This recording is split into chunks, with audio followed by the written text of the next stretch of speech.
సాయంత్రం కాపు ఉద్యమ కెరటం ఆగిన రోజు.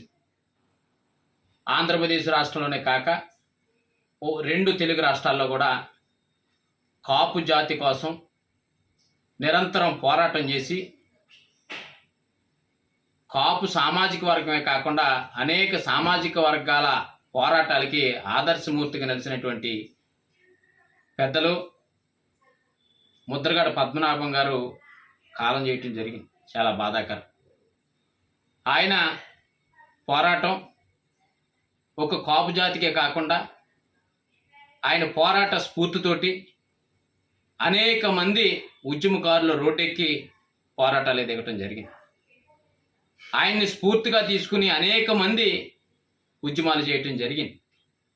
ఆయన భౌతికంగా సమాజంలో లేకపోయినప్పటికీ ఆయన ఒక ఉద్యమ స్ఫూర్తి ప్రతి ఒక్క ఉద్యమ నాయకుల దగ్గర కార్యకర్తల దగ్గర ఉంటుందనే విషయాన్ని సందర్భంగా మనందరం కూడా గుర్తు చేసుకోవాలి. ఆంధ్రప్రదేశ్ సంచార జాతుల సంఘం తరపున అలాగే వైఎస్ఆర్ కాంగ్రెస్ పార్టీ సంచార జాతుల విభాగం తరపున వారి మృతికి ప్రగాఢ సానుభూతిని తెలియజేస్తూ వారు చేసినటువంటి పోరాటాలని మరింత మంది ఆదర్శంగా తీసుకుని మరింత ముందుకు తీసుకెళ్లాలని మనస్ఫూర్తిగా కోరుకుంటూ ధన్యవాదాలు తెలియజేస్తాం.